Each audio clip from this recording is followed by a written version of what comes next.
anyone cannot hear me, let me know and I'll get back on the microphone, but maybe if we can just do this and make it call. So this process was sent out to the media. I've already got some phone calls today and seen some traffic online as far as public meeting and the advertising of and all those things. So we sent out our notification last week. There's many more people here tonight and we crave this engagement, so we're glad that you all are here. But we've had kind of a core group, the Dr. Knoll and the folks that have been protesting and that have been emailing us. Some of them we've met in smaller groups. I know some of you have also spoken with the commission.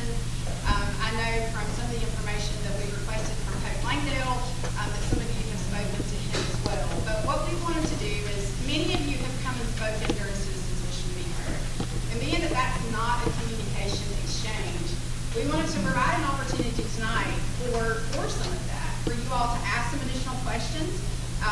We have told you during my report that we have talked to other local governments. We've been watching what's going on in the industry and all kinds of studies and all those things to be able to find more information to make sure that we protect our community from future industry. And I spoke with Dr. Knoll this afternoon, and I think this is a positive conversation, not just where data centers are concerned, but if you look at, for instance, power consumption, there's 3 other types of industry that use way more power that could be of a concern if that is your concern.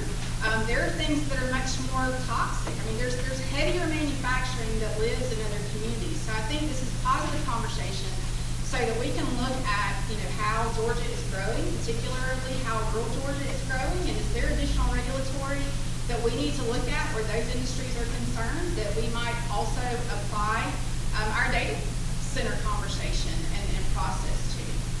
One of the things that, when we'll talk about this in the presentation, that we're also looking at is a standalone ordinance. You all may know that currently, if you go to the ULDC, there's a use chart there that talks about the zoning category, and then within that use chart, we'll look at an example here in a second, it talks about what can occur within that use chart. I think that part of the concern that you all have had is that right now, because of the way that property has been rezoned, that a data center basically by right could come in and develop. And that's one of the reasons why you all have asked for a moratorium.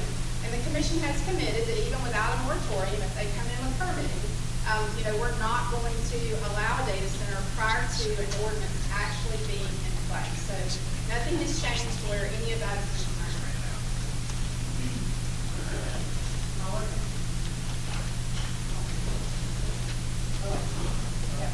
Okay, technology, we're straight moving on. All right, so the purpose of us being here tonight is to share information and the county's concerns, as well as hear more about your concerns. I have some cards here and some pens if you guys want to pass some of these around. If anyone is interested in writing a question down, we've got some cards and some pens where you all can do that. And then as you do that, we're going to ask that you forward them over to Dr. Knoll. Dr. Knoll, you raise your hand.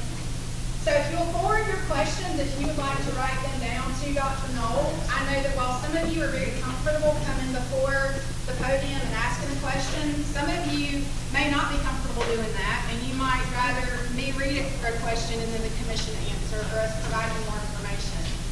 We won't be able to get to everyone's questions tonight, probably as the chairman said, but we will follow up with all of them.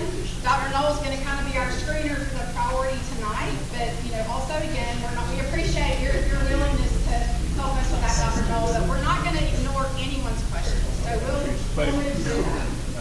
Also, I want to make sure this is very clear from the beginning. This conversation,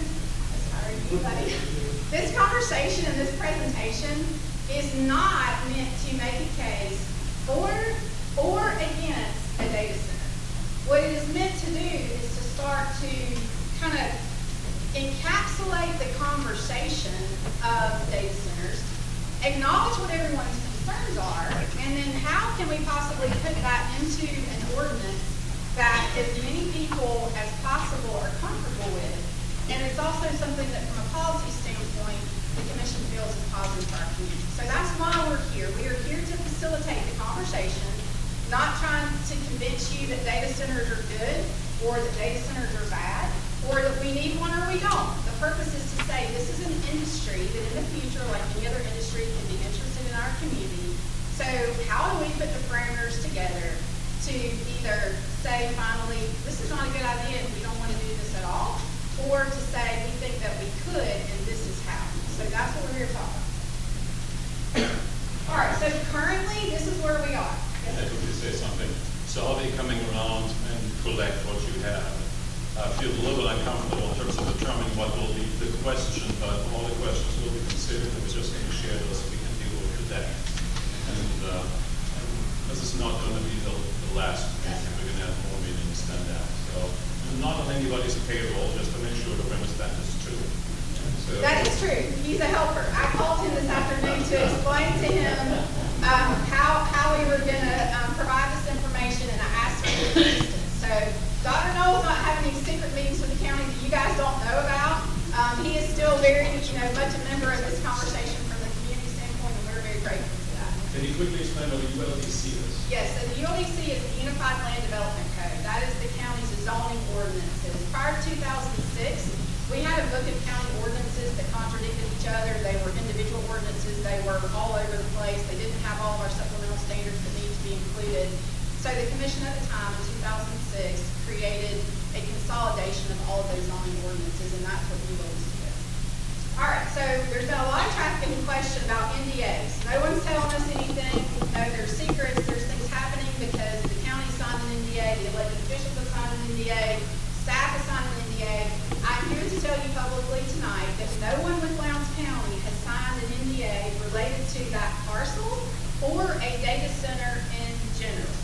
So I just want to clear the air. There's no NDAs, nor do we expect that to be the case. But currently there is absolutely not NDAs in place.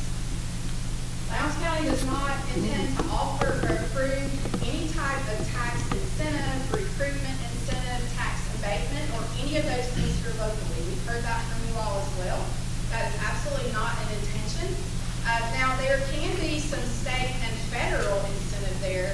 Locally, we don't have any control over that. If the state of Georgia decides to do something, or the federal government has programs available, then any industry is welcome to apply for those things and possibly be awarded. But as far as local tax abatement, that is not on the table. Okay. Also, we have not received a request for any kind of plan review or permitting. This is still very much a conversation with a local property owner. Now, what we do know as far as that process goes is that there was a request that had to be made by anyone within a certain period of time to Georgia Power. If Georgia Power was the geographical supplier for a particular area, they had a system in place where people had a deadline where they had to make a power request, and then Georgia Power decided which of those requests might have a study done. And so it's our understanding that the property in question has been approved for a study. Also, very unofficially, my understanding that study is supposed to start sometime around September and will take several months. So as soon as we know more about that, we will update you all as well. To our knowledge, the Development Authority has not received a request either. The county works very closely with the Development Authority. The commissioners have routine meetings with them in the afternoon. I'm sorry, I didn't get the name right in front of y'all. And we've not had a data center request coming from the Development Authority. A private landowner has shared publicly that they're speaking with DC Blocks. I think that you all are already aware of that. DC Blocks has built several data centers in the Atlanta area. I think most recently they're building one in Birmingham. There's an entire educational website about the Birmingham plant that you guys can find with an easy search online. We are in the process of considering your request, best and worst practices, other local government ordinances, and we have a pile of them, environmental concerns, and then this is very important too, variances. Has anyone ever needed a little more property than they might have? You need a little more room for your fence, or maybe you had an accessory structure and it didn't meet the county's setback requirements, and so you went for a variance. Basically, you in a polite way went through another process to break the rules. We don't see there being room for variances where a data center ordinance is concerned. Keep in mind too, what I tell you in the last slide of this presentation is where we're moving from here, but one bullet on that slide is that The commission has asked staff to go ahead and move forward, working with the county attorney, all of you, all the information that we have gathered, to start developing the data center ordinance. So we will continue to look at that, but as a part of that, unless we run into some legal hurdle, and if we do, we will explain that to everyone as far as the what and why it is. But we do not intend to let data center regulatories be open for abuse. And as soon as the ordinance is drafted, when it's in draft format, we will share it publicly so that the citizens of our community can go ahead and take a look at it and provide additional feedback before the commission decides to vote.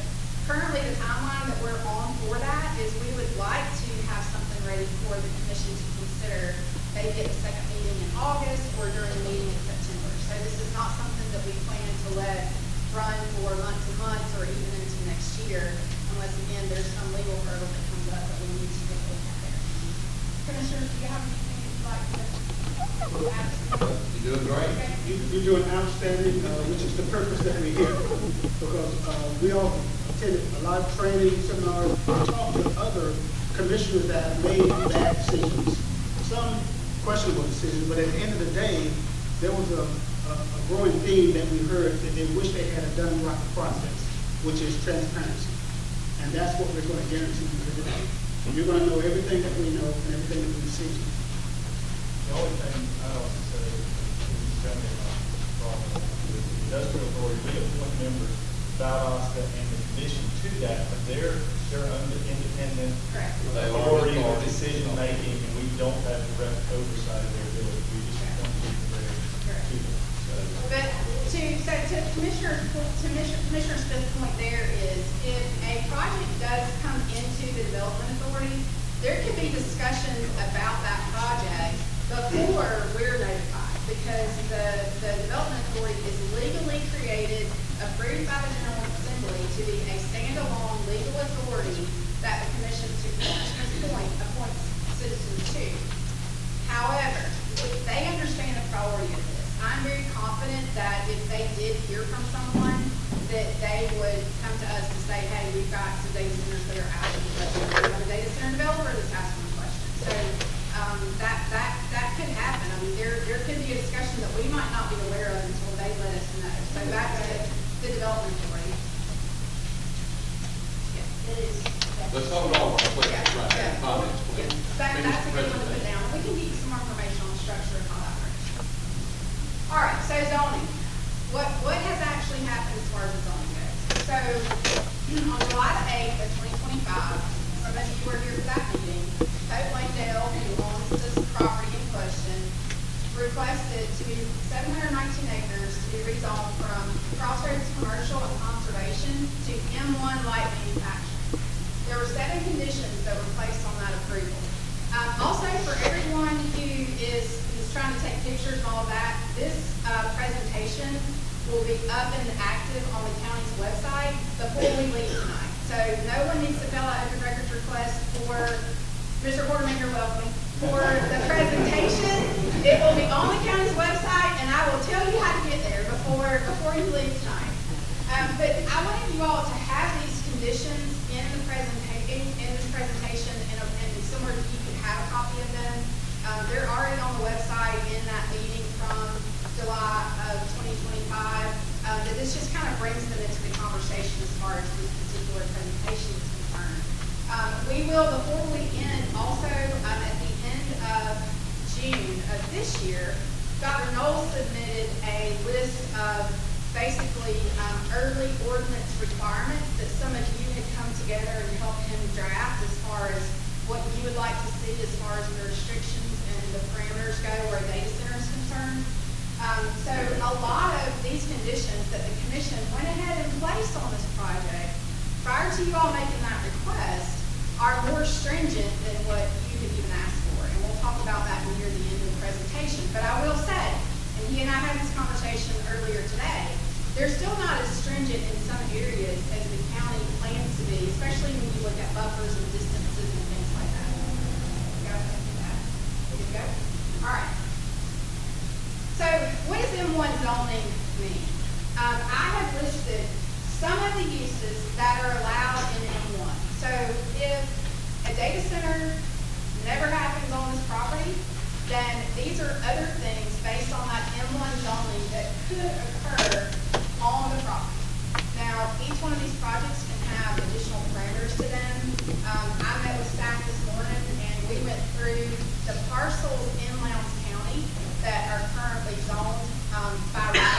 to allow a data center to come in now. And Jenny, what was the count on that? There's somewhere around 20 parcels probably? 90 parcels? Yes. 90 parcels. Unincorporated area. Correct, that's 20, 30, 90 parcels. Yeah, and you made a good point there. Please know that whenever we're talking about this geographically in our area, we are talking about unincorporated Lowndes County. Because the 5 cities that are in Lowndes County, they would set up their own regulatory and ordinances and restrictions or not for a data center. The Lowndes County Board of Commissioners, for the purposes of development and rezoning, they only address the unincorporated area. Is everybody following that? So and there are tracks. I mean, we've spoken with our city counterparts. There are tracks that currently could provide for this inside city limits as well. So those conversations would come from the city. So if there's, not saying that there is, don't know, but if a project did come inside the city limits of Valdosta, you would hear from the city council about that, not from the Board of Commissioners. So I just want to be clear that if that happens and you all aren't notified as quickly as you thought you should have been, and then you want to come back and say, well, Paige, you said we were going to find out. Well, that would be a city project. However, there's a lot of conversations between the city and the county as far as sharing information to make sure that we're consistent across the community, because you all don't care if it's in the city or the county. You just want our environment and community respected overall. Our city is extremely responsible as far as conditions and go through this process as well. So that there's no worries there. Over to the right, you'll see this use chart here. We put this here simply so that if you all want to go to the Unified Land Development Code on the county's website, or if you need a hard copy of it, we can print that for you as well. This is what the use chart looks like. So I just didn't want you wondering what that looks like. We want to give you a representation of that. All right, so there are also other zoning categories that could provide for a data center based on the current ULDC, heavy manufacturing, high intensity industrial, non-residential plan development, and then the supplemental standards for data centers will be eligible for variance consideration. We've already talked about that one time, but I think that it was worth repeating.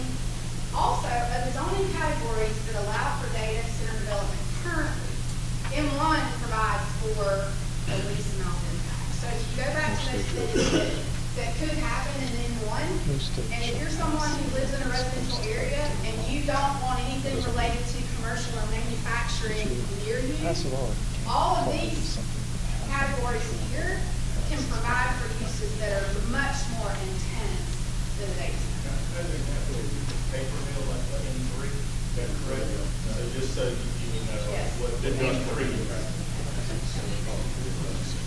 All right, so let's talk about water. I think that, there's kind of the big three. There's water, there's electricity, and there's noise. Those aren't the only 3 priorities. I mean, there's also things related to environmental and other things that are conversation. But I think that when we talk about sinkholes and we will, the biggest issue is the water consumption.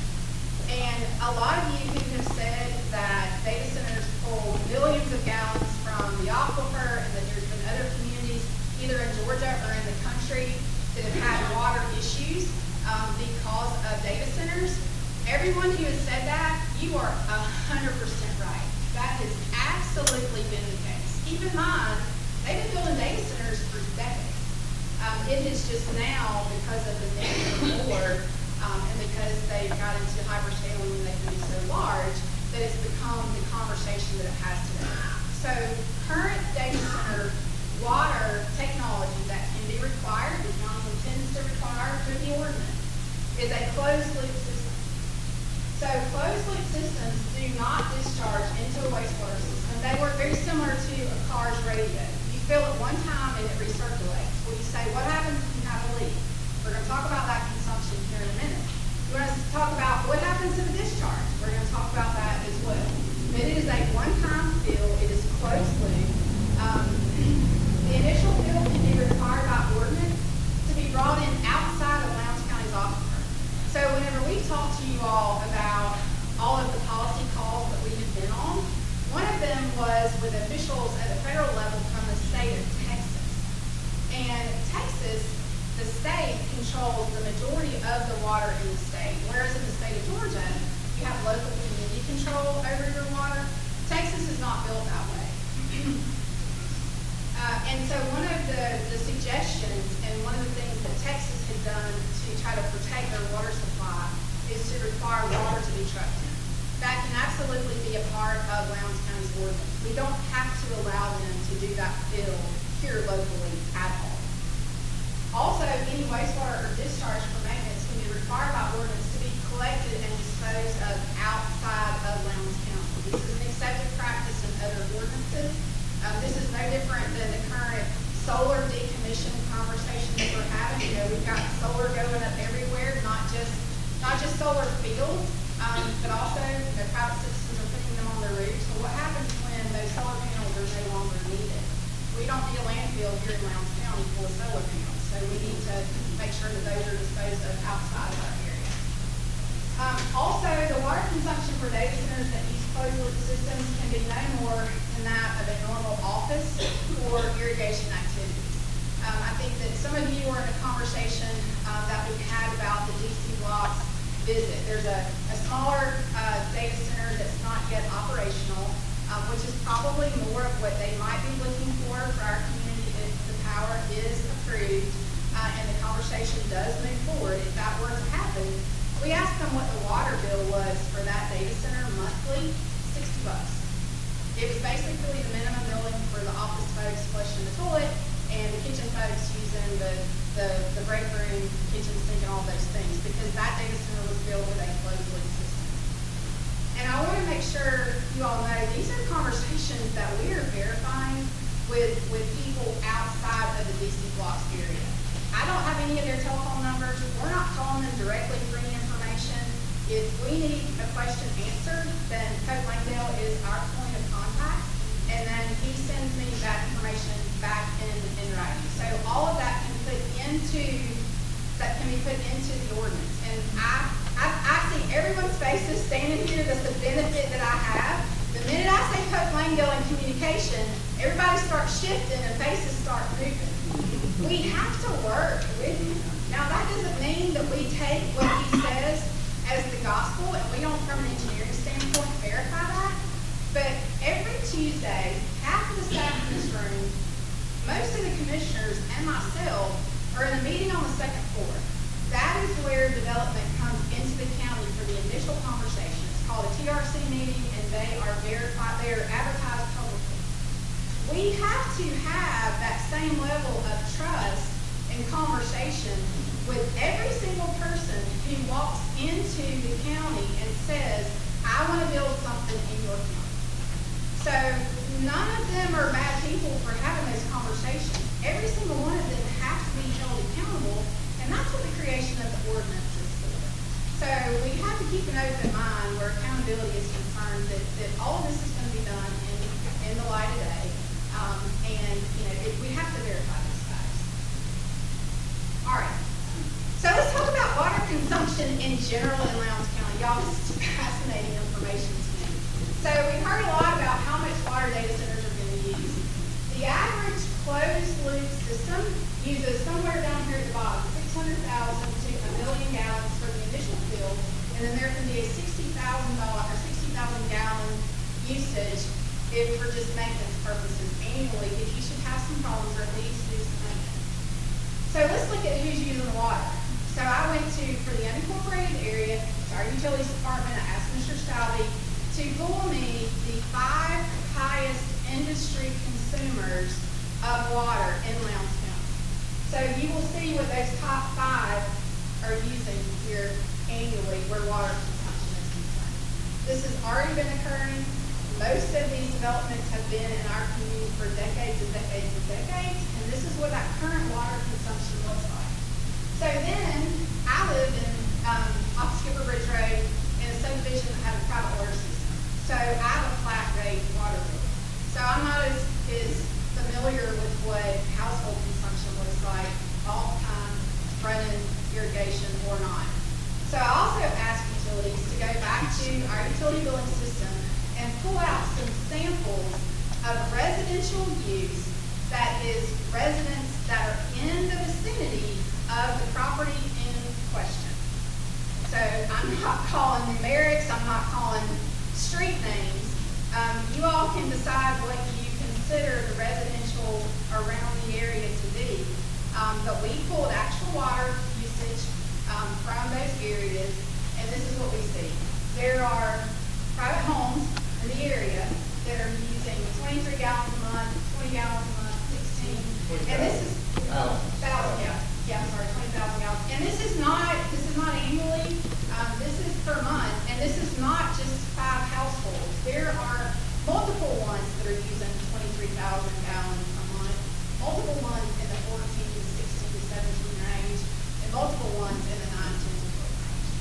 So we already use a lot of water here at Lowndes Hill.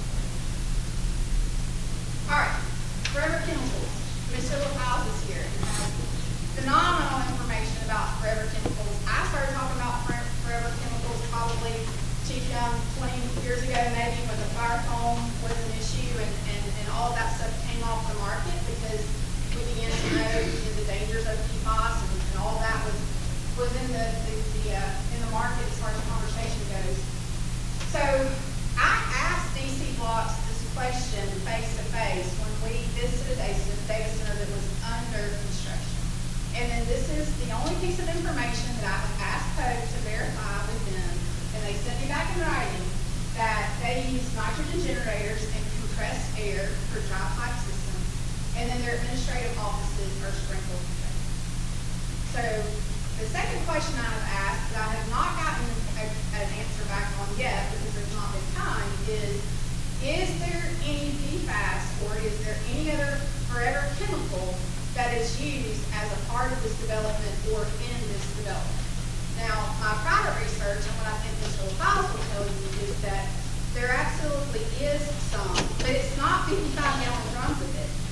It's small particles that are a part of the hardware technology that these servers are made out of. So I don't think that anyone can honestly say that there's absolutely no PFAS in a data center, but I think what we can say is that it's not used as a part of the fire protection system, even though that was a very accepted practice years ago where fire suppression was concerned. It's not a part of this project or their approach. But it wouldn't matter if it was DC Blocks or if it was some other developer, that would still be a part of the county's ordinance if we draft that moving forward. So I think I covered that. Good. I practiced, right? So we're doing good. All right, sinkhole risk. There are a lot of experts. Some, like Mr. Fisher, who are legitimately an expert, and then we have others that, we've all done a lot of Googling and decided what we think about sinkholes. I have spoken to several civil engineers. I am familiar with all of the studies that we've done over the years. I think one of you spoke in a meeting several meetings ago about a sinkhole that opened up on State Nation Road years and years ago. I was here for the entire reroute of that road. We are very familiar with sinkholes. All of Lowndes County is at risk for sinkholes. We are built on that karst material, which is limestone. We have a lot of underground water. As it moves through the limestone, it can degrade, it can cause washouts, it can cause caverns that you never see until they get so big, and then because of the either lack of rain or because it hasn't rained in a long time and now it does rain, the cover material can collapse and those holes open up. That is a crayon explanation of what a sinkhole is. Like I said, there are experts in the room, Dr. Holby and one of them, that can give you the finer points of the science. But for the sake of time tonight, that's how sinkholes happen.